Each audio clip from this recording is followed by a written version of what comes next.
إن الحمد لله نحمده ونستعينه ونستغفره ونعوذ بالله من شرور أنفسنا ومن سيئات أعمالنا. من يهده الله فلا مضل له ومن يضلل فلا هادي له، وأشهد أن لا إله إلا الله وحده لا شريك له، وأشهد أن محمدا عبده ورسوله. أما بعد، يا أيها الذين آمنوا اتقوا الله حق تقاته ولا تموتن إلا وأنتم مسلمون.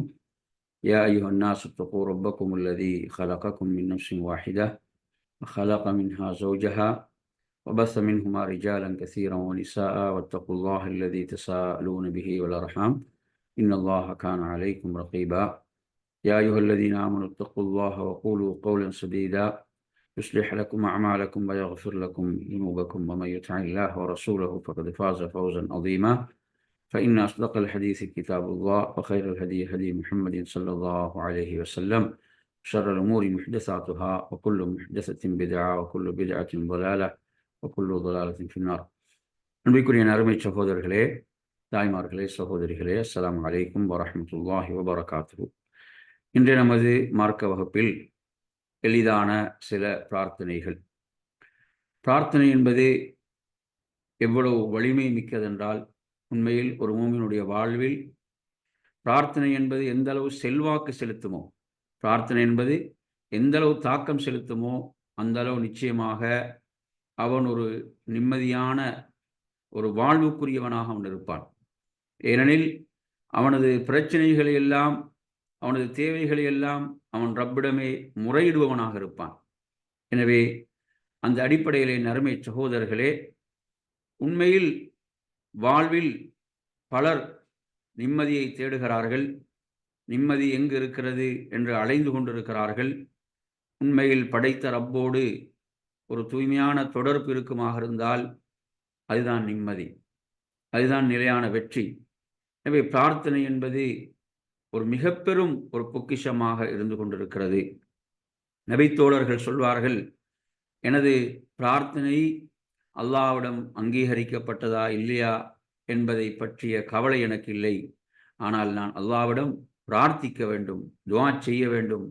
பிரார்த்தனையை விட்டு எவர்கள் அதாவது தூரப்படுத்தப்படுகிறார்களோ உண்மையில் அவர்கள் துர்ப்பாக்கியவான்கள். அன்பிற்குரிய நறுமையான சகோதரர்களே, அல்லாஹ்வின் தூதர் ஸல்லல்லாஹு அலைஹி வஸல்லம் அவர்களிடம் நபித்தோழர்கள் எப்படியெல்லாம் மிக ஆர்வத்தோடு வந்து பிரார்த்தனைகளை கற்றுக்கொண்டார்கள், கேட்டு அறிந்தார்கள் என்பதை நாம் பார்க்கின்ற போது மிக ஆச்சரியமாக இருக்கிறது. அவர்கள் நம்மை விட ஏழ்மையிலும் வறுமையிலும் கஷ்டப்பட்டவர்கள். அவர்கள் பலவிதமான நெருக்கடிகளோடு வாழ்ந்தவர்கள். ஆனால் அவர்கள் ரப்பிடத்திலே பிரார்த்திப்பதில் மிக உறுதியாக அவர்கள் செயல்பட்டார்கள். அதுதான் அவர்களுடைய வெற்றிக்கும் ஈடேற்றத்துக்கும் காரணமாக இருந்தது. அருமை சகோதரர்களே, இன்று நாம் படைத்த ரப்பிடம் பிரார்த்திப்பதை விட மக்களிடம் முறையிட்டு கொண்டிருக்கிறோம். கண்டவர்களிடமெல்லாம் நாம் முறையிட்டு கொண்டிருக்கிறோம். ஆனால் படைத்த ரப்பிடம் முறையிட தயாரில்லை. படைத்த ரப்பிடம் நமது பிரச்சனைகளை ஒப்படைக்க தயாரில்லை என்ற ஒரு அவல நிலையை நாம் பார்க்கின்றோம். அருமை சகோதரர்களே, அல்லாஹ்வின் தூதர் ஸல்லல்லாஹு அலைஹி வஸல்லம் அவர்களிடம் நபித்தோழர்கள் வந்து எப்படியெல்லாம் பிரார்த்திக்க வேண்டும் என்று கேட்டார்கள் என்பதை நாம் படிக்கின்ற போது மிக ஆச்சரியமாக இருந்து கொண்டிருக்கிறது. நாம் இன்றைய பாடத்தில் அல்லாஹ்வின் தூதர் ஸல்லல்லாஹு அலைஹி வஸல்லம் அவர்கள் கற்றுத்தந்த எளிதான சில பிரார்த்தனைகளை நாம் பார்ப்போம். உண்மையில் அந்த பிரார்த்தனைகளுடைய உள்ளடக்கத்தை நாம் சரியாக அறிவோமாக இருந்தால் உண்மையில் அதுவே நமது வாழ்க்கைக்குரிய வெற்றியாக, நமது வாழ்க்கைக்குரிய நிம்மதியாக அது இருக்கும் என்பதில் எந்த விதமான சந்தேகமும் இல்லை. எனவே அருமையான சகோதரர்களே, அந்த அடிப்படையிலே இந்த தலைப்பில் நாம் முதலாவது பிரார்த்தனையாக உங்களுக்கு சொல்ல ஆசைப்படுகின்ற பிரார்த்தனை தான் அல்லாஹ்வின் தூதர் ஸல்லல்லாஹு அலைஹி வஸல்லம் அவர்கள் தனது வாழ்விலே இவ்வாறு பிரார்த்திப்பவர்களாக இருந்தார்கள். அல்லாஹும்ம இன்னி அஊது பிக மின் ஷர்ரி மா அமில்து வ மின் ஷர்ரி மா லம் அஅமல். ஆயிஷா ரலியல்லாஹு அன்ஹா அவர்களிடம் தாபியீன்களில் ஃபர்வத் இப்னு நௌஃபல் அல் அஷ்ஜஇ ரஹிமஹுல்லாஹ் அவர்கள் வந்து கேட்கிறார்கள், மூமின்களின் அன்னையே, அல்லாஹ்வின் தூதர் ஸல்லல்லாஹு அலைஹி வஸல்லம் அவர்கள் அல்லாஹ்விடத்தில் எப்படி பிரார்த்திப்பவர்களாக இருந்தார்கள், எப்படி துஆ செய்பவர்களாக இருந்தார்கள் என்ற கேள்வியை கேட்கிறார்கள். இந்த கேள்வியை நமக்கு எதை சொல்லித் தருகிறது என்றால், அதாவது நபித்தோழர்கள் மாத்திரமல்ல, அந்த அடுத்த தலைமுறையிலே வாழ்ந்த தாபீன்கள் கூட அல்லாஹுடைய தூதர் ஸல்லல்லாஹு அலைஹி வஸல்லம் துஆக்களை கேட்டு அறிவதில் பேரார்வம் உள்ளவர்களாக இருந்தார்கள். அப்போது ஆயிஷா ரலியல்லாஹு அன்ஹா அவர்கள் அந்த கேள்விக்குத்தான் இவ்வாறு பதிலளிக்கின்றார்கள். அல்லாஹும்ம இன்னி அஊது பிக மின் ஷர்ரி மா அமில்து வ மின் ஷர்ரி மா லம் அஅமல் என்று அல்லாஹ்வின் தூதர் ஸல்லல்லாஹு அலைஹி வஸல்லம் அவர்கள் பிரார்த்திப்பவர்களாக இருந்தார்கள். இப்போ ஹதீஸுடைய வாசகத்தை நாம் பார்க்கின்ற போதே நபி அவர்கள் இந்த துஆவை அதிகம் செய்திருக்கிறார்கள். அல்லாஹ்விடத்தில் அதிகம் செய்த ஒரு துஆவாக, பிரார்த்தனையாக இந்த துஆ இருந்து கொண்டிருக்கிறது. எனவே நபி ஸல்லல்லாஹு அலைஹி வஸல்லம் அவர்கள் முன்பின் பாவங்கள் மன்னிக்கப்பட்டவர்கள், அவர்களிடமிருந்து எந்த ஷர்ருமே நிகழாது என்ற அல்லாஹ்வின் தூதரே இப்படி பிரார்த்தித்திருக்கிறார்கள் என்றால், இதன் மூலம் அல்லாஹ்வின் தூதர் ஸல்லல்லாஹு அலைஹி வஸல்லம் அவர்கள் எதை விரும்புகிறார்கள், எதை நாடுகிறார்கள் என்றால், தனது உம்மத்துக்கு இதை கற்றுக் கொடுக்க விரும்புகிறார்கள். அதாவது, யா அல்லாஹ், நான் செய்தவற்றின் தீங்கை விட்டும் செய்யாதவற்றின் தீங்கை விட்டும் உன்னிடம் பாதுகாப்பு தேடுகிறேன். என் அருமை சகோதரர்களே, அல்லாஹ்வின் தூதர் ஸல்லல்லாஹு அலைஹி வஸல்லம் அவர்களிடம் எந்த ஷர்ருமே கிடையாது. அப்படிப்பட்ட தூதரே அல்லாஹ்விடத்தில் இப்படி துஆ செய்திருக்கிறார்கள் என்றால், இப்போ நாம் எந்த அளவு இந்த துஆவின் பால் தேவையுடையவர்களாக இருக்கிறோம். என் அருமையான சகோதரர்களே, நமது வாழ்வில் நாம் சந்திக்கக்கூடிய கஷ்டங்கள், நெருக்கடிகள், துன்பங்கள், இவைகளுக்கெல்லாம் ஒரு முக்கியமான காரணம்தான் நமது பாவங்கள், நாம் செய்த தவறுகள், நாம் விட்ட பிழைகள். எனவே நாம் அதை விட்டு அல்லாஹ்விடத்தில் பாதுகாப்பு தேடிக்கொண்டே இருக்க வேண்டும். நம்மை நாம் எப்படி நாம் என்றால் தூய்மையானவர்கள், நாம் எல்லாம் தூயவான்கள் என்று நாம் ஒருபோதும் நாம் எண்ணக்கூடாது. அதாவது நாம் நபித்தோழர்களை எடுத்து பார்க்கலாம், தாபீன்களை எடுத்து பார்க்கலாம். அவர்களுடைய வாழ்வில் அவர்கள் ஏதாவது ஒரு நெருக்கடியை சந்தித்தால் உடனே அவர்கள் சிந்திப்பது, நான் ஏதாவது பாவங்கள் செய்திருக்கிறேனா, நான் ஏதாவது தவறு செய்து விட்டேனா என்றுதான் பார்ப்பார்கள். அவ்வளவு தூய்மையாக வாழ்ந்தவர்கள் கூட அவர்களுடைய வாழ்வில் ஏதாவது அவர்களுக்கு ஒரு நெருக்கடி, துன்பம் வரும்போது உடனே அவர்கள் சிந்திப்பது, நான் ஏதாவது தவறிழைத்திருக்கிறேனா என்றுதான் சிந்திப்பார்கள். எனவே நறுமை சகோதரர்களே, எமது ஷர்றுகள் என்ன செய்யும், நமது வாழ்வில் நெருக்கடிக்கு காரணமாக இருக்கின்றன. எனவே அந்த அடிப்படையிலே நாம் என்ன செய்ய வேண்டும், அல்லாஹ்விடத்தில் நாம் செய்தவற்றின் அந்த ஷர்ரை விட்டு பாதுகாப்பு தேடிக்கொண்டே இருக்க வேண்டும். அல்லாஹும் இன்னி அஊது பிக்க மின் ஷர்ரி மா அமில்து. நீங்க பாருங்க, செய்யுதுல் இஸ்திக்ஃபாரை எடுத்து பாருங்க. செய்யுதுல் இஸ்திக்ஃபாரை எடுத்து பார்த்தாலும் அஊது பிக்க மின் ஷர்ரி மா ஸனஅது என்று அதில் வருவதை நீங்க பார்க்கலாம். அஊது பிக்க மின் ஷர்ரி மா ஸனஅது, நான் செய்தவற்றின் ஷர்ரை விட்டு முன்னிடம் பாதுகாப்பு தேடுகிறேன். பாருங்க, எவ்வளவு முக்கியமான ஒரு துவா, காலையிலும் மாலையிலும் ஓத வேண்டிய முக்கியமான ஒரு துவாவாக இந்த துவா இருக்கிறது. அதில் கூட இந்த வாசகங்கள் இடம்பெறுகின்றன.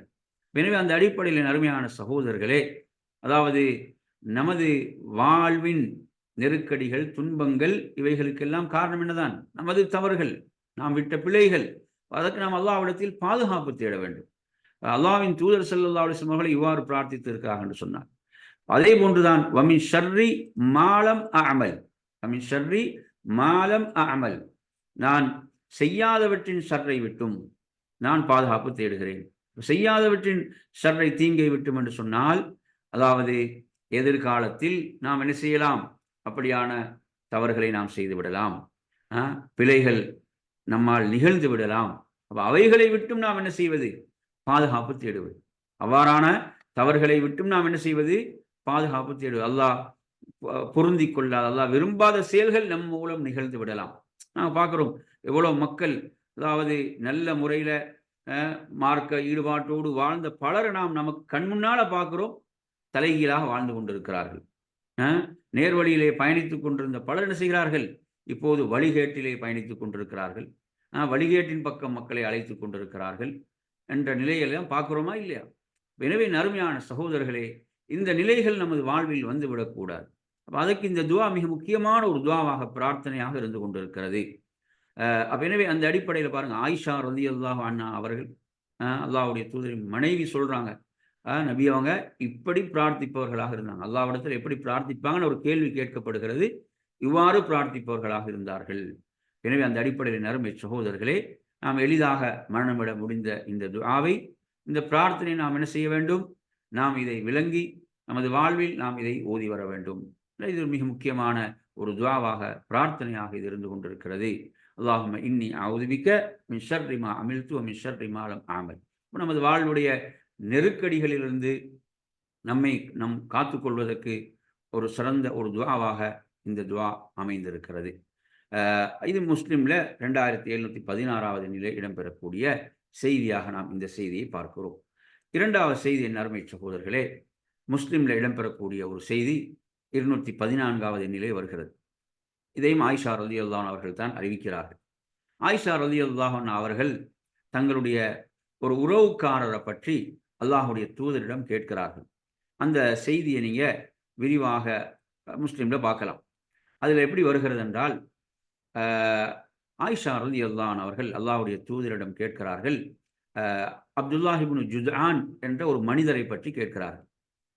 அறியாமை காலத்தில் அவர் எப்படி பிரபலம் பெற்றிருந்தார் என்று சொன்னால், ஏழைகளுக்கு உணவளிப்பதில் அவ்வளோ ஒரு என்ன செய்யப்பட்டிருந்தார், அவர் பிரபலம் அடைந்திருந்தார். ஏழைகளுக்கு அப்படி உதவக்கூடியவராக இருந்தார். அதே போன்று இரத்த உறவுகளை எல்லாம் சேர்ந்து வாழக்கூடியவராக இருந்தார். பனு தமீம் இப்னு முர்ரா அந்த கோத்திரத்தைச் சேர்ந்தவர் ஆயிஷா அவர்களுடைய ஒரு உறவுக்காரராக, நெருங்கிய உறவுக்காரராக அவர் இருக்கிறார். எனவே ஆயிஷா ரலியல்லாஹு அன்ஹா அவர்கள் என்ன செய்கிறாங்க, இவர் ஒரு நல்ல மனிதராக இருந்தார். அறியாமை காலத்தில் இப்படியெல்லாம் ஏழைகளுக்கு உதவக்கூடியவராக, ஒரு ஆட்டை அறுத்தால் அதை ஏழைகளுக்கெல்லாம் பங்கு வைப்பவராக, தனது இரத்த உறவுகளை எல்லாம் சேர்ந்து வாழ்பவராக, இப்படி இருந்த ஒரு நல்ல மனிதராயிற்று. மக்கள் எல்லாம் என்ன செய்ய, அவர் நல்ல மனிதர் என்று போற்றக்கூடிய அளவுக்கு பிரபலமாக இருந்த ஒரு மனிதர்.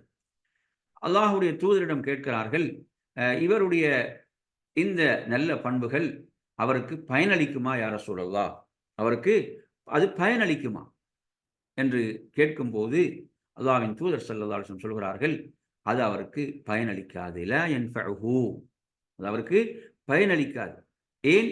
இன்னஹு லம் யகுல் யௌமன், அவர் ஒரு நாளாவது இப்படி சொல்லி அல்லாஹ்விடத்தில் இப்படி அவர் பிரார்த்திக்கவில்லை. ரப்பிக்ஃபிர்லி ஹதீஅதி யௌமத்தீன், ரப்பிக்ஃபிர்லி ஹதீஅதி யௌமத்தீன், எனது நாயனே, நியாய தீர்ப்பு நாள் எனது தவறுகளை மன்னிப்பாயாக என்று ஒருபோதும் அவர் செய்யவில்லை, அவர் பிரார்த்திக்கவில்லை. எனவே நறுமையான சகோதரர்களே, கொஞ்சம் எண்ணி பாருங்கள், எவ்வளவுதான் நன்மைகள் செய்தாலும் அந்த நன்மைகள் அல்லாஹ்விடத்திலே அங்கீகரிக்கப்பட வேண்டுமாக இருந்தால் முதல் நிபந்தனை என்ன? ஈமான். அவர் ஷஹாதா, அந்த 2 ஷஹாதா கலிமாவை, அஷ்ஹது அல்லா இலாஹ இல்லல்லாஹ் வ அன்ன முஹம்மதர் ரசூலுல்லாஹ் என்று சொல்லி அவர் இஸ்லாத்தை ஏற்றிருக்க வேண்டும், இல்லையா? அவர் இஸ்லாத்தை ஏற்றிருக்க வேண்டும். அப்படி இஸ்லாத்தை ஏற்றிருந்தால்தான் அவர் செய்யக்கூடிய நல்லறன்கள் அல்லாஹ்விடத்தில் ஏற்றுக்கொள்ளப்படும். எந்த அளவுக்கு ஏற்றுக்கொள்ளப்படும் என்றால், அவர் ஷஹாதா கலிமாவை சொல்லி இஸ்லாத்துக்குள் நுழைந்து விட்டால் அவர் முன் செய்த நன்மைகள் எல்லாம் நன்மைகளாகவே பதியப்பட்டுவிடும். அவர் முன் செய்த, இந்த அப்துல்லாஹ் இப்னு ஜுத்ஆன் என்பவர் இஸ்லாத்தை ஏற்றிருந்தால் அவர் முன் செய்த நன்மைகள் எல்லாம் நன்மைகளாகவே என்ன செய்யப்படும்? பதியப்படும். அவர் முன் செய்த பாவங்கள் எல்லாம் மன்னிக்கப்படும். ஆனால் என்ன செய்யவில்லை? இவர் இஸ்லாத்தை ஏற்றுக்கொள்ளவில்லை. அது மாத்திரமல்லாமல் இதிலே, அதாவது மறுமையுடைய நம்பிக்கை என்பது எவ்வளவு பிரதானமானது. குர்ஆனில் நீங்கள் பல இடங்களில் பார்க்கலாம். எது? அல்லாஹுவையும் இறுதி நாளையும் நம்பக்கூடியவர்கள், அல்லாஹுவையும் இறுதி நாளையும் நம்பக்கூடியவர்களுக்கு இதில் முன்மாதிரி இருக்கிறது என்று அந்த 2 நம்பிக்கைகளும் இணைத்து பேசப்படுவதை நீங்கள் பார்க்கலாம். அப்போ இறுதி நாளை பற்றிய நம்பிக்கை என்பது எவ்வளவு முக்கியமானதாக இருந்து கொண்டிருக்கிறது.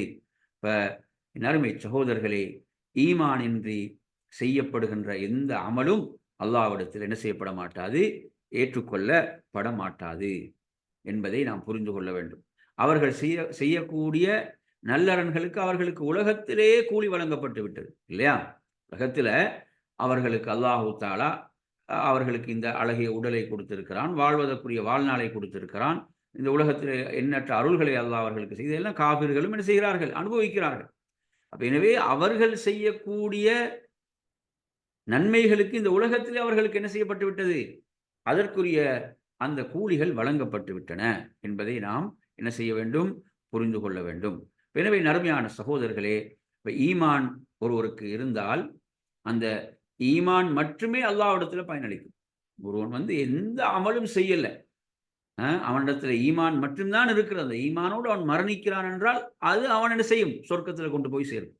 அது அவனை சொர்க்கத்துல கொண்டு போய் சேர்க்கும், இல்லையா? ஆனால் அவன் ஈமானின்றி மலைகளை போன்றுதான் அவன் நல்லறங்கள் செய்திருந்தாலும் அதற்கு அல்லாஹ்விடத்தில் எந்த பெருமதியும் கிடையாது. இது நமக்கு எதை சொல்லித்தருது, தௌஹீதுடைய முக்கியத்துவம். அதே போன்று ஷிர்க் என்பது எவ்வளவு ஆபத்தானது, பயங்கரமானது, இதை நாம் உணர்ந்து கொள்ள வேண்டும். எனவே நறுமையான சகோதரர்களே, ஒரு செய்தியை நீங்க பார்க்கலாம். ஒரு உஹதுடைய போர்க்களத்தில் அல்லாஹ்வுடைய தூதரிடம் வருகிறார். அந்த அல்லாஹ்வுடைய தூதரிடம் கேட்கிறார், ஜிஹாத் என்பது எவ்வளவு உயர்ந்த அமல், ஜிஹாதுக்கு நிகரான ஒரு அமல் இருக்குதா? அல்லாஹ்வுடைய தூதரிடம் ஒருவர் கேட்கிறார், அல்லாஹ்வுடைய தூதரை, ஜிஹாதுக்கு நிகரான அமல் இருக்கிறதா, ஏதாவது அமல் இருக்குதா? இல்லை, ஜிஹாதுக்கு நிகரான அமல் இல்லை. ஒருத்தர் ஜிஹாதுக்கு போயிட்டாரு, அவர் திரும்பும் வரை நீங்க இரவில் நின்று வணங்குவதும் பகலில் நோன்பு நோட்பதும் முடிந்த காரியமா? அல்லாஹ்வுடைய தூதர் கேட்கிறான். அவ்வளவு சிறப்புக்குரிய ஒன்றுதான் அல்லாஹ்வுடைய பாதையிலே ஜிஹாத் என்பது. உஹதுடைய போரில் ஒருவர் கேட்கிறார் அல்லாஹ்வுடைய தூதரிடம், யார் ரசூலல்லாஹ், நான் ஈமான் கொள்ளவா ஜிஹாது செய்வான்னு கேட்கிறான். ஜிஹாத் எவ்வளவு பெரிய அமல். அல்லாஹ்வுடைய தூதர் சொல்றாங்க, முதலில் ஈமான் கொள், அதன் பிறகு ஜிஹாத் செய். ஏன்? அவர் செய்யக்கூடிய ஜிஹாத் அல்லாஹ்விடத்தில் ஏற்றுக்கொள்ளப்பட வேண்டுமாக இருந்தால் அவர் முதலில் மூமினாக வேண்டும். அவர் என்ன செய்ய வேண்டும்? அவர் ஈமான் கொள்ள வேண்டும், நம்பிக்கை கொள்ள வேண்டும். எனவே நறுமையான சகோதரர்களே, அந்த அடிப்படையில் இது எவ்வளவு ஒரு முக்கியமான துஆன்னு பாருங்கள். ரப்பி ஃபிர்லி ஹதீஅதி யௌமத்தீன். நாளை மறுமையுடைய நாளை பொறுத்தவரையில் அந்த நாளில் ஒருவனுக்கு இறை மன்னிப்பு கிடைக்கவில்லை என்றால் அவன் எவ்வளவு பெரிய நஷ்டவாளன். அருமை சகோதரர்களே, அவன் உலகத்தில் எவ்வளவுதான் அவன் கொடிகட்டி பறந்திருந்தாலும், உலகத்தில் எவ்வளவுதான் அவன் செல்வாக்கோடு வாழ்ந்தாலும், மறுமையில் அந்த ரப்புடைய மன்னிப்பு கிடைக்கவில்லை என்றால் அவன் எவ்வளவு பெரிய நஷ்டவாளன். அவன் ஒதுங்கக்கூடிய இடம், தங்கக்கூடிய இடம் நரகம், இல்லையா? நாம் அனைவரும் மறுமையில் எதை ஆதரவு வைத்திருக்கிறோம்? சுப்ஹானல்லாஹ், நாம் அனைவரும் மறுமையிலே ஆதரவு வைத்திருப்பது ரப்புடைய மன்னிப்பை, இல்லையா? ரப்புடைய மன்னிப்பை. சுப்ஹானல்லாஹ், கொஞ்சம் எண்ணி பாருங்கள். அல்லாஹ்வின் தூதர் ஸல்லல்லாஹு அலைஹி வஸல்லம் அவர்கள் ஒவ்வொரு இரவிலும் தூங்கச் செல்லும் போது ஓதக்கூடிய துஆக்கள் ஒன்றுதான் ரப்பி கினி அதாபக யௌம தபஅஸு இபாதக் என்று ஓதுவார்கள். ரப்பி கினி அதாபக யௌம தபஅஸு இபாதக், உனது அடியார்களை எல்லாம் நீ எழுப்பும் நாளில், அதாவது உனது அதாபை, தண்டனையை விட்டு என்னை காப்பாயாக என்று ஓதுவார்கள், இல்லையா? நபி இப்ராஹிம் அலைஹிஸ்ஸலாம் இப்படி ஓதினார்கள், வலா துஹ்ஸினி யௌம யுபஅஸூன், எழுப்பப்படும் நாளில் என்னை நீ இழிவாக்கி விடாதே என்று நபி இப்ராஹிம் அலைஹிஸ்ஸலாம் பிரார்த்திப்பவர்களாக இருந்தாங்க என்று குர்ஆன் சொல்லித் தருகிறது. அதே போன்று நபி ஸல்லல்லாஹு அலைஹி வஸல்லம் அவர்கள் ஒவ்வொரு இரவிலும் இரவு தொழுகைக்காக எழுந்தால் ஓதக்கூடிய துஆக்கள்ல நீங்கள் பார்க்கலாம், வலா துஹ்ஸினா யௌமல் கியாமா. அந்த ஆல இம்ரானுடைய கடைசி 10 வசனங்கள், அதில் அந்த 10 வசனங்கள் ரசூலுல்லாஹ் இரவு தொழுகைக்காக எழுந்தால் ஓதுவார்கள். அந்த துஆக்கள்ல இடம்பெறக்கூடிய ஒரு துஆ தான் வலா துஹ்ஸினா யௌமல் கியாமா, கியாமத்துடைய நாளில் எம்மை இழிவாக்கி விடாதே. நறுமை சகோதரர்களே, இறை மன்னிப்பை ஒருவன் பெறவில்லை என்றால் அவன் இழிவாகிவிட்டான். நாளை மறுமையுடைய நாளில் இறை மன்னிப்பு ஒருவனுக்கு கிடைக்கவில்லை என்றால் அவன் கேவலப்படுத்தப்பட்டு விட்டான். எனவே நாளை மறுமையில் அந்த ரப்புடைய மன்னிப்பு என்பது நபி இப்ராஹிம் அலைஹிஸ்ஸலாம் அவர்கள் கேட்கின்ற போது, ரப்பனா ஃபிர்லி வலிவாலிதைய வலில் முஃமினீன யௌம யகூமுல் ஹிசாப், அந்த விசாரணையுடைய நாளுக்காக, அந்த நாளுக்காக அனைவரும் எழும்புவார்களே, அந்த நாளில் என்னையும் எனது பெற்றோரையும் மூமின்களையும் மன்னிப்பாயாக என்று துஆ செய்தார்கள் என்பதை பார்க்கிறோம். அதே போன்று நபி இப்ராஹிம் அலைஹிஸ்ஸலாம் அவர்கள் இப்படியும் துஆ செய்தார்கள் என்பதை நீங்கள் சூரத்து ஷுஆராவுடைய 82வது வசனத்தில் பார்க்கலாம். வல்லதி அத்மஉ அன் யக்ஃபிர லி ஹதீஅதி யௌமத்தீன். நபி இப்ராஹிம் அலைஹிஸ்ஸலாம் எப்படி கேட்கிறாங்க? அதாவது அந்த தீர்ப்பு நாளில் எனது தவறுகளை மன்னிக்க வேண்டும் என்பதை நான் ஆதரவு வைக்கிறேன் என்று நபி இப்ராஹிம் அலைஹிஸ்ஸலாம் கூறியதை அல்லாஹ் குர்ஆனிலே கூறுகிறான் என்றால், இந்த வார்த்தைகளில் எவ்வளவு பெரும் ஒரு முன்மாதிரி இருந்து கொண்டிருக்கிறது, எவ்வளவு பெரிய ஒரு முன்மாதிரி இருக்கிறது. எனவே நறுமையான சகோதரர்களே, மறுமையுடைய அந்த மன்னிப்பு என்பது ஒவ்வொருவருக்கும் இன்றியமையாத ஒன்றாக இருக்கிறது அந்த இறைவனுடைய மன்னிப்பு. எனவே என் அருமை சகோதரர்களே, ஹதீஸுல் குதுஸிலே நாம் பார்க்கிறோம் எப்படி, அதாவது நீங்கள் என்னிடம் பாவ மன்னிப்பு தேடுங்கள், நான் நிச்சயமாக உங்களை மன்னிப்பேன். எனவே இது இரண்டாவது துவா, நாம் ஒரு மிக முக்கியமான ஒரு துவாவாக பிரார்த்தனையாக இருக்கிறது. நாம் ரப்பிடத்திலே பிரார்த்தித்துக் கொண்டே இருக்க வேண்டிய ஒரு முக்கியமான ஒரு துவாவாக இந்த துவா இருக்கிறது. ரப்பி கஃபிர்லி ஹதீஅதி யௌமத்தீன், ரப்பி கஃபிர்லி ஹதீஅதி யௌமத்தீன், எனது நாயனை நியாய தீர்ப்பு நாளில் எனது தவறுகளை மன்னிப்பாயாக. மூன்றாவது என் அருமை சகோதரர்களே, நாம் ஒரு துவாவை பார்ப்போம். இந்த செய்தி திர்மிதியில 3514வது எண்ணில் இடம்பெறுகிறது. இதை அறிவிக்கக்கூடியவர்கள் அல்லாஹ்வின் தூதர் ஸல்லல்லாஹு அலைஹி அந்த சிறிய தந்தை அப்பாஸ் இப்னு அப்துல் முத்தலிப் ரலியல்லாஹு அன்ஹு அவர்கள் அறிவிக்கிறார்கள். அல்லாஹ்வுடைய தூதரிடம் அவர்கள் வருகிறார்கள். அல்லாஹ்வுடைய தூதரிடம் வந்து, யா ரசூலல்லாஹ், அல்லாஹ்விடத்தில் பிரார்த்திப்பதற்கு எனக்கு ஒரு துவாவை சொல்லித்தாருங்கள் என்று கேட்கிறார். அருமையான சகோதரர்களே, சஹாபாக்களுடைய ஆர்வம் எதிலே இருந்ததுன்னு பாருங்க. நபித்தோழர்களுடைய ஆர்வம் எதில்? அல்லாஹுடைய தூதரிடம் பிரார்த்தனையை கற்று அதை அல்லாஹ்விடம் நான் கேட்டு வர வேண்டும், அல்லாஹ்விடம் அதை பிரார்த்திக்க வேண்டும். எத்தனை பேர் துஆவுல ஒரு ஈடுபாட்டோடு இருக்கிறோம்? பிரார்த்தனை என்ற இபாதத் எவ்வளவு நமது வாழ்விலே செல்வாக்கு செலுத்துகிறது? கொஞ்சம் ஒவ்வொருத்தரும் தனது உள்ளத்தை தொட்டு கேளுங்க அருமையான சகோதரர்களே. அதாவது துஆ, பிரார்த்தனை என்ற வணக்கம் எத்தனை பேருடைய வாழ்விலே செல்வாக்கு செல்லும். ஆதாக்கும் மின் குல்லி மா சஅல்துமூ, அல்லாஹ் குர்ஆன் எப்படி சொல்றான்? ஆதாக்கும் மின் குல்லி மா சஅல்துமூ, நீங்கள் கேட்ட ஒவ்வொன்றையும் அல்லாஹ் உங்களுக்கு வழங்கினான். நாங்கள் என்ன நினைச்சு கொண்டிருக்கிறோம்? நான் கேட்டது எதுவுமே எனக்கு கிடைக்கல நினைக்கிறோம். அருமையான சகோதரர்களே, நாங்கள் காலையில் எழுகின்றோம். காலையில் எழுந்து, அதாவது நமது இந்த உடலுடைய உறுப்புகள் எப்படி இயங்குகின்றன, இந்த உடலுடைய உறுப்புகள் நல்ல முறையில் இயங்குகின்றன, அதனால் நாம் செயல்படுகிறோம். இதற்காக நாங்கள் துஆ செய்கிறோமா? இதெல்லாம் என்ன செய்யுது? இந்த நியமத்துகள், அருள்களை எல்லாம் மனிதன் மறந்து என்ன நினைக்கிறான்? நான் பிரார்த்தித்தேன், எனக்கு கிடைக்கல என்று ஒரு நன்றி கெட்டவனாக மனிதன் இருக்கிறான். படைத்த ரப்புக்கு நன்றி கெட்டவனாக இருக்கிறான். அல்லாஹ் சொல்றான், வஅதாக்கும் மின் குல்லி மா சஅல்துமூ, நீங்கள் கேட்ட ஒவ்வொன்றையும் அல்லாஹ் உங்களுக்கு வழங்கினான். வஇன் தஅது நிஅமத்தல்லாஹி லா துஹ்ஸூஹா. நாங்கள் அருமையான சகோதரர்களே, நாம் கேட்காதவைகளையும் அல்லாஹ் நமக்கு வழங்கினான் இல்லையா?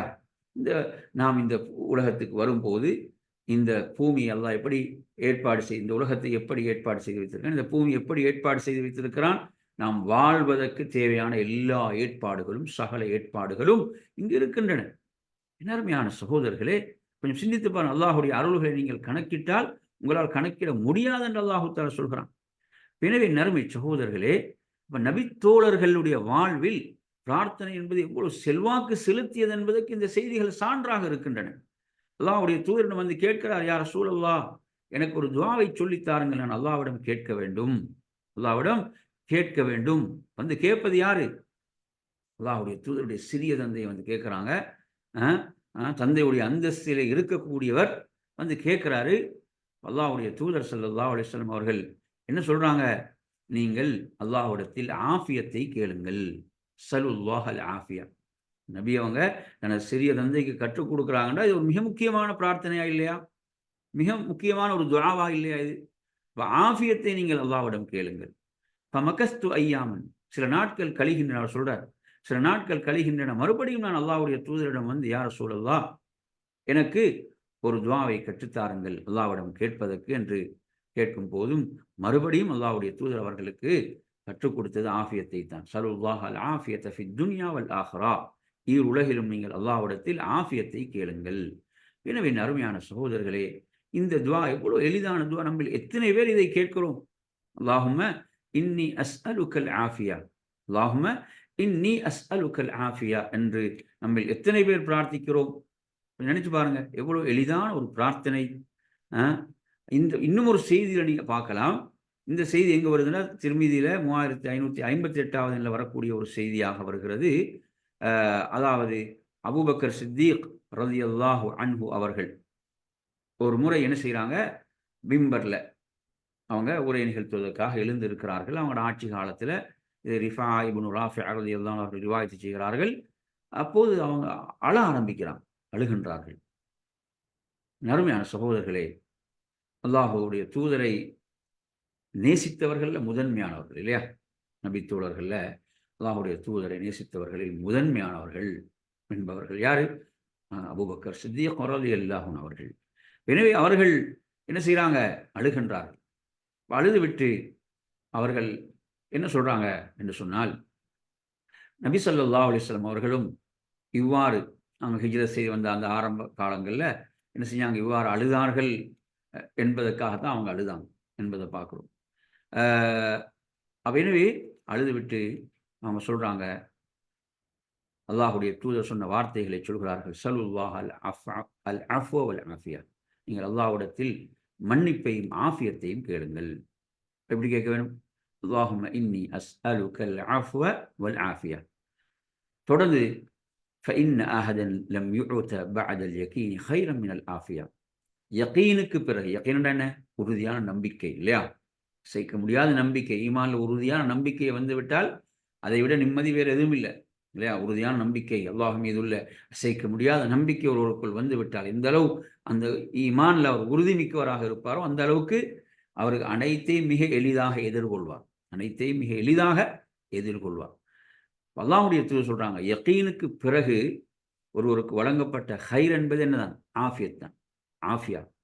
எனவே ஆஃபியா என்ற இந்த இந்த வார்த்தைக்கு அறிஞர்கள் என்ன விளக்கத்தை சொல்கிறார்கள் என்பதை நாம் பார்க்கின்ற போது, என் அருமையான சகோதரர்களே, அறிஞர்கள் என்ன விளக்கத்தை இந்த ஆஃபியத் என்ற வார்த்தைக்கு வழங்குகிறார்கள் என்று சொன்னால், அதாவது ஒரு மனிதனுடைய நலவுகள், அது ஆஃபியத்தில் அஸ்ஸலாம ஃபித்தீன் மினல் ஃபித்னா. முதலாவது என்ன சொல்றாங்க? இப்போ தீன்ல, அவரது தீன்ல, மார்க்கத்தில் எந்த ஃபித்னாவும் இன்றி ஈடேற்றமாக இருப்பது ஆஃபியா. அவர் தீன்ல எந்த ஒரு ஃபித்னா, என்ற தீன்ல எந்த ஃபித்னாவுக்கும் ஒரு உள்ளாகி விடக்கூடாது. மிக ஆபத்து அதுதான் இல்லையா? தீன்ல எந்த ஃபித்னாவுக்கும், அதாவது 2 விதமான ஆபத்தான நோய்கள் இருக்கு. ஒன்று என்ன? ஷஹவாத் என்பது ஒன்று, அடுத்து சுபஹாத். சுபஹாத் என்பது என்ன? மார்க்க ரீதியான வீணான சந்தேகங்களை ஷைத்தான் போடுவான். வழிகேடர்கள் என்ன செய்வார்கள்? நாலாபுறங்கள் இன்றைக்கு என்ன செய்கிறாங்க? சந்தேகங்களை ஏற்படுத்தி கொண்டிருக்கிறார்களா இல்லையா? இப்படியான ஃபித்னாக்கள் இருந்து பாதுகாப்பு பெறுவது என்பது ஆஃபியாவுக்குரிய முதல் விளக்கம். அடுத்த வஃபில் பதனி மினல் அம்ராத், இந்த உடல் நோய்களிலிருந்து ஆரோக்கியமாக இருப்பது ஆஃபியத். அதே போன்று அஸ்ஸலாம ஃபித் துன்யா மினன் நாஸி வ ஷுரூரிஹிம், இந்த உலக வாழ்க்கையில் மனிதர்களுடைய ஷர்றுகள் இருந்து ஒருத்தர் ஈடேற்றமாக இருப்பது. இப்படி இந்த ஆஃபியத் என்பது கபருடைய வாழ்க்கையில், மறுமையில் ஈடேற்றத்தை உள்ளடக்கிய ஒரு வார்த்தையாக இந்த வார்த்தை இருக்கிறது. எனவே இது ஒரு மிக முக்கியமான துஆ, மிக முக்கியமான ஒரு பிரார்த்தனை. அல்லாஹும்ம இன்னி அஸ்அலுக்கல் ஆஃபியா என்று நாம் என்ன செய்வது? பிரார்த்தனை செய்வது, பிரார்த்திப்பது. இது தொடர்பான நிறைய ஹதீஸ்களை நாங்கள் பார்க்கலாம். இது தொடர்பாக வந்த பல ஹதீஸ்களை நீங்கள் பார்க்கலாம். ஒரு முறை அல்லாஹ்வின் தூதர் ஸல்லல்லாஹு அலைஹி வஸல்லம் அவர்களிடம் ஒரு மனிதர் வருகிறார். ஒரு மனிதர் அல்லாஹ்வுடைய தூதரிடம் என்ன செய்கிறார்? அவர் வருகிறார். வந்து என்ன செய்கிறாங்க? அவர் கேட்கிறார், அல்லாஹ்வுடைய தூதரிடம் ஒரு பிரார்த்தனையை கற்றுத்தருமாறு, ஒரு துஆவை கற்றுத்தருமாறு கேட்கின்ற போது, அல்லாஹ்வின் தூதர் ஸல்லல்லாஹு அலைஹி வஸல்லம் அவர்கள் இந்த ஆஃபியத்தை தான் கற்றுக் கொடுத்தார்கள் என்ற ரிவாயத்து இடம்பெறுவதை பார்க்கிறோம். இப்படி பல ரிவாயத்துகள் இதில் வருகின்றன. எனவே அருமையான சகோதரர்களே, அந்த அடிப்படையில் அல்லாஹும்ம இன்னி அஸ்அலுக்கல் ஆஃபியா என்ற இந்த துஆவை நாம் எளிதாக மனனமிட்டு ஓத முடிந்த ஒரு துஆ, எளிதாக மனனமிட்டு ஓத முடிந்த துஆ. எனவே நாம் இந்த துஆவை நமது வாழ்வில் நாம் என்ன செய்யணும்? மனனமிட்டு ஓதி வர வேண்டும். நமது மக்களுக்கும் இந்த துஆக்களை நாம் கற்றுக் கொடுக்க வேண்டும். அடுத்ததாக என் அருமையான சகோதரர்களே, 4வதாக நாம் இதிலே பார்ப்போம். இது முஸ்லிமில் இடம்பெறக்கூடிய செய்தி, 7086வது எண்ணில் வரக்கூடிய செய்தி. அறிவிக்கக்கூடிய ராவியாரன அலி ரலியல்லாஹு அன்ஹு அவர்கள் அறிவிக்கிறார்கள், அல்லாஹ்வின் தூதர் ஸல்லல்லாஹு அலைஹி வஸல்லம் அவர்கள் அலி ரலியல்லாஹு அவர்களுக்கு இவ்வாறு பிரார்த்திக்குமாறு கற்றுக் கொடுக்குறாங்க. இவ்வாறு கூறுங்கள் என்று சொல்றாங்க. அல்லாஹும்ம ஹ்தினி வஸத்தித்னி. யாருக்கு கற்றுக் கொடுக்குறாங்க? 4 ஹலீஃபாக்கள்ல ஒருவர் இல்லையா? அந்த நேர்வழி சென்ற ஹலீஃபாக்களுடைய வழிமுறையை நீங்கள் என்ன செய்யுங்க? பற்றி பிடித்துக் கொள்ளுங்கள் ரசூலுல்லாஹ் சொல்றாங்களா இல்லையா? அந்த 4 பேர்களில் ஒருவராக இருக்கக்கூடியவர் தான் அலி ரலியல்லாஹு அவர்கள். சொர்க்கத்தை நற்செய்தி கூறப்பட்ட ஒரு நபித்தோழர். அல்லாஹ்வுடைய தூதர் ஸல்லல்லாஹு அலைஹி வஸல்லம் அவர்களுக்கு எதை கற்றுக் கொடுக்குறாங்க? நேர்வழியை நீங்கள் அல்லாஹ்விடத்தில் கேளுங்க. இப்போ ஹிதாயத்தை பிரார்த்தித்து கொண்டே இருக்க வேண்டும். அருமை சகோதரர்களே, இப்போ ஹிதாயத், நேர்வழி என்பது நாம் பிரார்த்தித்து கொண்டே இருக்க வேண்டிய ஒரு விஷயம். அப்போ அவ்வளோ சிறந்த ஒரு நபித்தோழருக்கு ரசூலுல்லாஹ் இப்படி துவா செய்யுங்கன்னு கற்றுக் கொடுக்குறாங்கடா. எனவே ஒருவர் வழிகேட்டிலிருந்து தன்னை காத்து கொள்வதற்கு இந்த துவா எவ்வளவு முக்கியமானது, இன்றியமையாது என்பதை நாம் பார்க்க வேண்டும். அல்லாஹும்ம ஹதீனி, யா அல்லாஹ் எனக்கு நல்வழி காட்டுவாயாக. அதேபோன்று வசத்திதினி, நேர்மையானதை சரியாகச் செய்வதற்கு எனக்கு வாய்ப்பளிப்பாயாக. இரண்டும் முக்கியமான. எனவே நறுமை சகோதரர்களே, நமது வாழ்வினுடைய அனைத்து காரியங்களையும் நாம் சரியாக செய்ய வேண்டும் இல்லையா? நமது வாழ்வினுடைய சகல காரியங்களையும் நாம் சரியாக செய்ய வேண்டும். அப்போதுதான் இறைவனுடைய பொருத்தம் கிடைக்கக்கூடிய அமைப்பில் நாம் செய்ய வேண்டும். நாம் பேசக்கூடிய வார்த்தைகள் எப்படி இருக்க வேண்டும்? இறை பொருத்தத்தை பெற்றுத்தரக்கூடிய விதத்தில் இருக்க வேண்டும். எனவே அதற்காக இந்த துவா மிக முக்கியமானது. நமது வாழ்வினுடைய சகல காரியங்களும் முறையாக அமைவதற்கு, சீராக அமைவதற்கு, நாம் பேசக்கூடிய வார்த்தைகள் சீராக அமைவதற்கு, முறையாக அமைவதற்கு, இது எவ்வளவு முக்கியமான ஒரு துவாவாக இருந்து கொண்டிருக்கிறது, எவ்வளவு முக்கியமான ஒரு பிரார்த்தனையாக இருந்து கொண்டிருக்கிறது. நமது வாழ்வினுடைய சகல காரியங்களும் எப்படியாக இருக்க வேண்டும்? அதாவது நாம் எடுக்கக்கூடிய முடிவுகள் சீராக இருக்க வேண்டும், நல்லதாக இருக்க வேண்டும், இறை பொருத்தத்தை பெற்றுத்தரக்கூடியதாக இருக்க வேண்டும். இன்னும் நாங்கள் பார்க்குறோம் வாழ்க்கையில, அதாவது எடுக்கக்கூடிய பலருடைய முடிவுகளை பார்த்தீங்கன்னா மிக ஆபத்தானதாக, இறைவனுடைய கோபத்தை, வெறுப்பை பெற்றுத்தரக்கூடியதாக, வெறுமனே அவங்களோட சடவாத இந்த உலக லாபங்களை மாத்திரம் குறிக்கோளாக கொண்டு அவர்களுடைய வியாபாரமாக இருக்கலாம், அவர்களுடைய திருமண பேச்சுவார்த்தைகளாக இருக்கலாம், இன்னும் எத்தனை விடயங்களை நீங்கள் எடுத்து பார்த்தீங்கன்னா தீனுக்கு எந்த ஒரு முக்கியத்துவமும் கொடுக்கப்படாமல், மார்க்கத்துக்கு எந்த ஒரு முக்கியத்துவமும் கொடுக்கப்படாமல், வெறுமனே அந்த உலக லாபங்கள் மாத்திரம் முக்கியத்துவப்படுத்தப்படுவதை நாங்கள் பார்க்குறோமா இல்லையா? அப்போ இது ஹிதாயத்தா? இது ஹிதாயத்து கிடையாது. இப்போ ஹிதாயத் என்றால் என்ன? அதாவது நமது வாழ்வினுடைய எல்லா விஷயங்களிலும் நாம் என்ன செய்யணும்? ஒரு மார்க்கத்துக்கு ஒரு முக்கியத்துவம் நாம் கொடுக்கக்கூடியவர்களாக இருக்க வேண்டும். எனவே அதற்கு ஒரு மிக இன்றியமையாத ஒரு துஆவாக, பிரார்த்தனையாக இந்த துஆ இருக்கிறது. அல்லாஹும்ம ஹ்தினி வஸத்திதினி, யா அல்லாஹ் எனக்கு நல்வழி காட்டுவாயாக, நேர்மையானதை சரியாக செய்வதற்கு எனக்கு வாய்ப்பளிப்பாயாக. இப்போ நாங்கள் பார்க்குறோம் ஹதீஸுல் குதுஸில் முஸ்லிமில் வருகிறது எப்படி? குல்லுக்கும் லாலும், நீங்கள் அனைவரும் வழிகேட்டில் இருக்கிறீர்கள், இல்லாமன் ஹதைத்து, நான் யாருக்கு நேர்வழி காட்டினேனோ அவர்களை தவிர. எனவே ஃபஸ்தஹ்தூனி, என்னிடம் நீங்கள் நேர்வழியை கேளுங்கள், அஹதிக்கும், நான் உங்களுக்கு நேர்வழி காட்டுவேன் என்பது ஹதீஸுல் குதுஸி, முஸ்லிமில் இடம்பெறக்கூடிய செய்தி. எனவே நேர்வழியை யாருக்கும் வழங்க முடியாத ஒன்று. இறைவன் யாருக்கு நாடுகிறானோ அவர்களுக்கு மாத்திரம்தான். எனவே அந்த அடிப்படையில் அருமையான சகோதரர்களே, அதனால தான் சுவனவாசிகள் சுவர்க்கத்தில் அல்லாஹ்விடத்தில் எப்படி துஆ செய்வார்கள், சுவர்க்கவாசிகள் அல்லாஹ்விடத்தில் எப்படி பிரார்த்திப்பார்கள் என்பதை அல்லாஹு தஆலா அல் குர்ஆனிலே குறிப்பிடுகிறான். அல்லாஹ் அல் குர்ஆனிலே சொல்கிறான். அதாவது அல்லாஹ்வுக்கே எல்லா புகழும், அல்லாஹ் நமக்கு இதற்கு நேர்வழி காட்டி இருக்கவில்லை என்றால் நாம் என்ன செய்ய மாட்டோம்? நாம் நேர்வழி பெற்றிருக்க மாட்டோம் என்று அந்த குர்ஆனுடைய வசனத்தை நீங்க பார்க்கலாம். எனவே அந்த அடிப்படையில் அந்த நேர்வழியுடைய பெருமதி அங்கு தெரியும் இல்லையா? அங்கு தெரியும். எனவே அந்த அடிப்படையில் இது மிக முக்கியமான ஒரு துஆவாக இருந்து கொண்டிருக்கிறது. நமது வாழ்வில் நாம் ஓதி வர வேண்டிய ஒரு பிரார்த்தனையாக இருக்கிறது. நமது வாழ்வினுடைய காரியங்கள் சீராகுவதற்கும், நாம் சிறந்த முறையில் இறை திருப்தியை பெற்றுத்தரக்கூடிய விதத்தில் நமது வாழ்வினுடைய சகல காரியங்களையும் நாம் அமைத்துக் கொள்வதற்கு ஒரு முக்கியமான துஆவாக இந்த துஆ இருக்கிறது.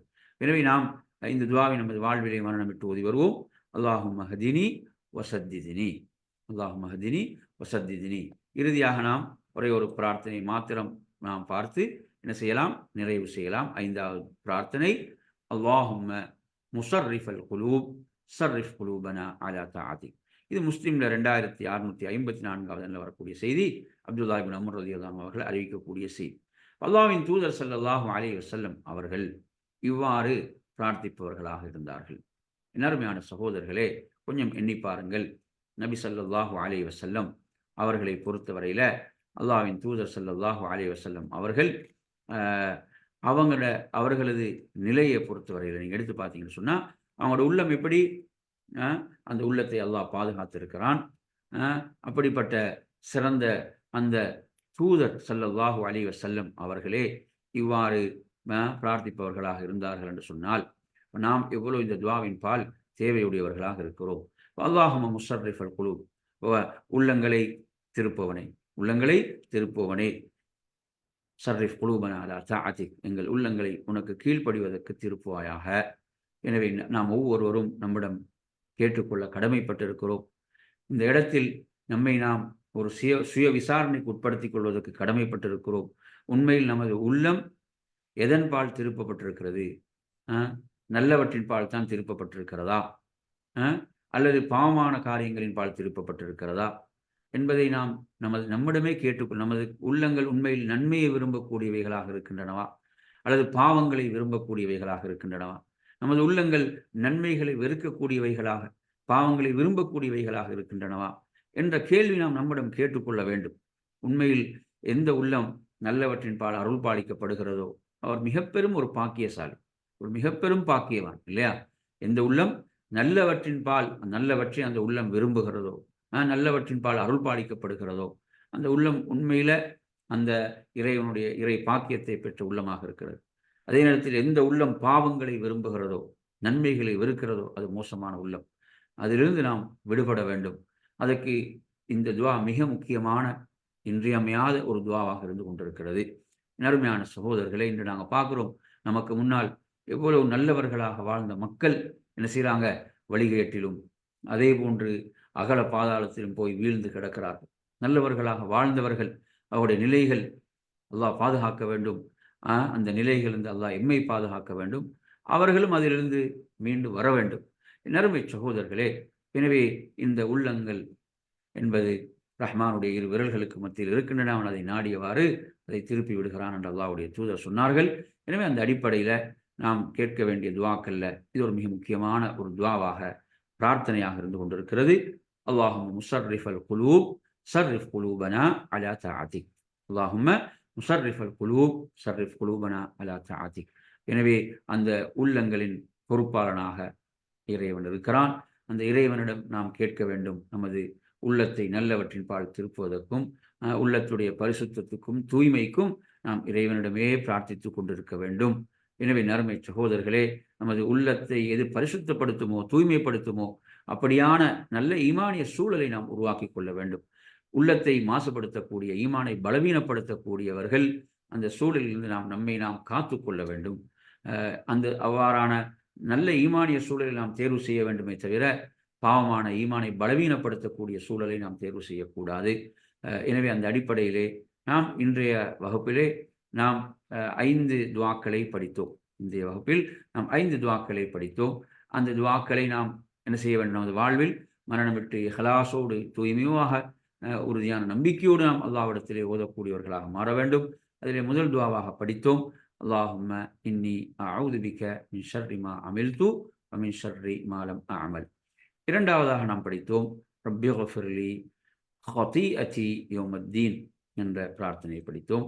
மூன்றாவதாக அல்லாஹும்ம இன்னி அஸ்அலுகல் ஆஃபியா என்ற பிரார்த்தனை படித்தோம்.